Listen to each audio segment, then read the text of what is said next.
ክቡራን ተመልካቾቻችን እንግዲህ ሞተር ላይ ብዙ ጊዜ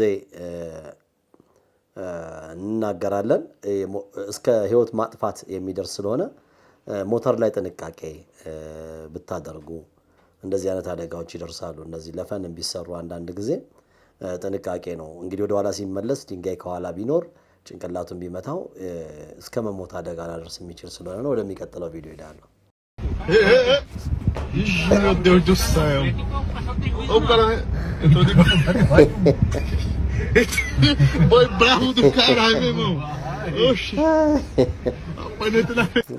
እንግዲህ ከእንስሳ ጋር የተያያዘ በተለይ በበዓላት ቀን ምናምን ከተማ ውስጥም ይመጣሉ ይሄ እንኳን የውጭ ይመስለኛል እጅግ ጥንቃቄ ይፈልጋል ከመጣ ደግሞ እንደዚህ አይነት ነገር በተቻለ መጠን በተለይ ደማቅ ልብሶችን ነው ነጥሎ ይመታው ከህዝብ መካከል ከሆናችሁና ጥንቃቄ መረጋጋት ይፈልጋል በተለይ እህቶቻችን በጣም የመደንገጥ ነገር ይታያልና በቀላሉ ሊያጠቃን ይችላል ካልሆነ መተኛት ነው የሚመረጠው እንደኔ ብዙ ጊዜ እንደዚህ አይነት ቪዲዮዎች አይተናል ከተኙ አይነካም ግን ሰዎች ከተገጩ ከተወጉ በኋላ ተመልሰው በድንጋጤ ይነሳሉ ሲመለሱ አይተናል ከዚህ ደጋግሞ ሲዘረግፋቸው ማለት ነው እና በተቻለ መጠን ብቻ ለመጀመሪያ ጊዜ አለመደንገጥ አሁን በቀላሉ ነው እንግዲህ በደመ ነፍስ ስለሆነ የሚመጣው በሬ የሸወደው ማለት ነው ከዛ በተረፈ ደግሞ ደማቅ ነገሮች ላይ ትኩረት ስለሚያደርግ ጥንቃቄ ማድረግ ከወደቅን ደግሞ ላለመነሳት መሞከር አንዳንዱ በጣም እንትን ካልሆነ መስተቀር እዛ በተኛንበት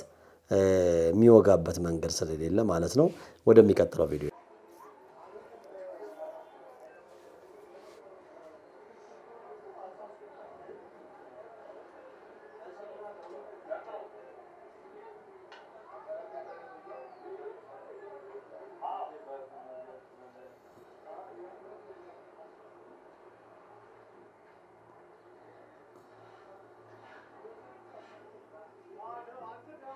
እንግዲህ ተመልካቾቻችን ይሄ ቪዲዮ ለኔ አዲስ አይደለም አይ ቲንክ ልጆች ነው ቀርጸው የሰጡኝ እዛ ቦታው ላይ ነው ስለነበርኩ ማለት ነው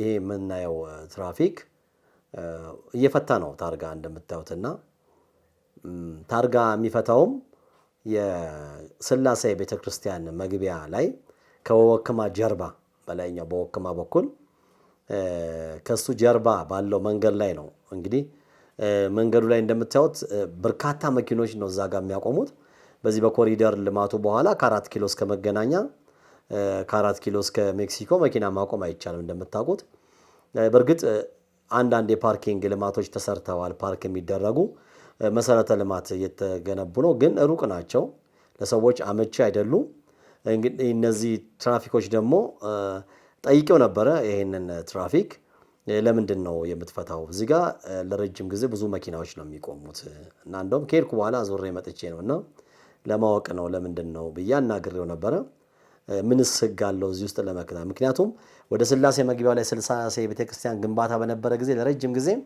ወደ ውስጥ ስትገቡ በቀኝ በኩል ማቆም ክልክል የሚል ምልክት ነበረው በግራ በኩል ብቻ ማቆም ይቻል ነበር እና በግራ በኩል ማቆም ብቻ በሚቻልበት ሁኔታ አሁን እሱ በሚፈታበት ሳይድ ነው በዛኛው አይቻልም ነበር አሁን ምልክቱም ተነስቷል እና ምልክት በሌለበት ሁኔታ ስለው ጠባብ መንገድ የሚል ሐሳብ ሊያነሳልኝ በርግጥ ህጉ ላይ ከ12 ሜትር በታች በሆነ ጠባብ መንገድ በሁለት በኩል ማቆም አይቻልም ነው የሚለውና እነዚህ መኪኖች ደግሞ በአንድ በኩል ነው የተደረደሩት እና በቀኝ በኩል በፊት ክልክል ስለነበር አንድ መኪና የለም በዚህ ተከራክረን ነበርና አንዳንዴ ሁለተኛ ደግሞ ምንም የበዓል ፕሮግራም የለም ዝግጅት የለም ዋናው መንገድ ላይ መኪና ስለማያቆም እንግዲህ እዛ ቤተክርስቲያኑ አለ ትምርት ቤቶች አሉ ወከማው ፓርኪንጉ ግማሹ ተነስቶበታል ብዙ ሰዎች ይረዳ ነበር መጣቧል እዛ ህንጻ ላይ አይታችሁት ነው ያሉ ነጋዴዎች አሉ እዚህ ለበርካታ ጉዳይ የመጡ ሰዎች አሉና እዛ ጋር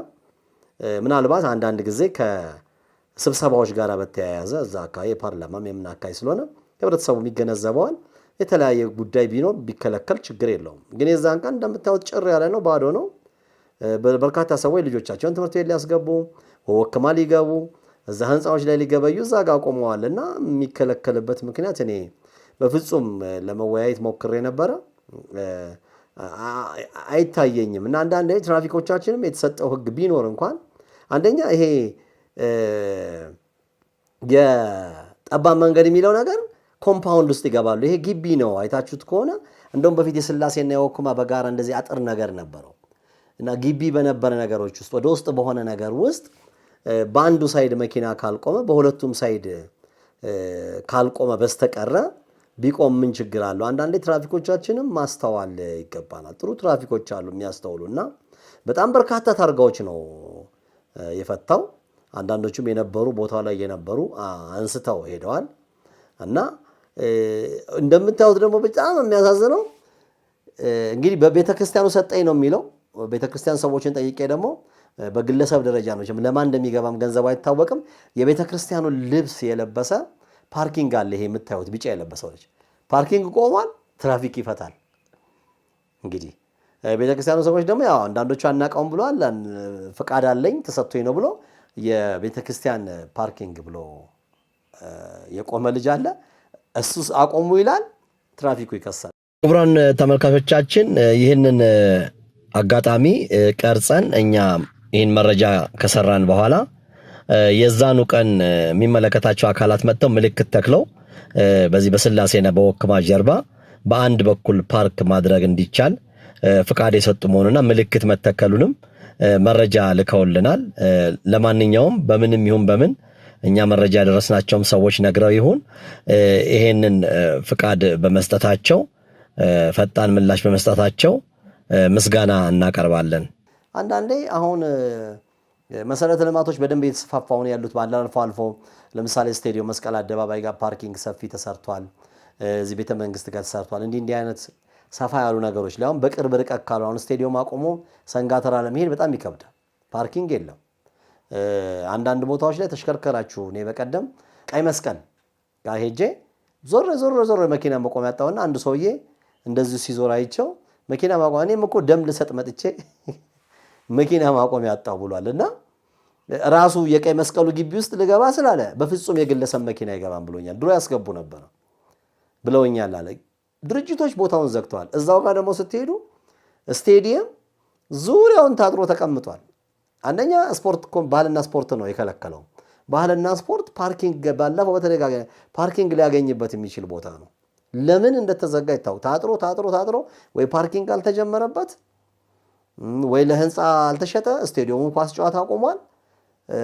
ፓርኪንግ ቢደረግ ምንድነው ስቴዲየሙ ኳስ በቃ ካቆመ ስቴዲየሙን ጭምር አለ በለዛ እንትን ማረክ።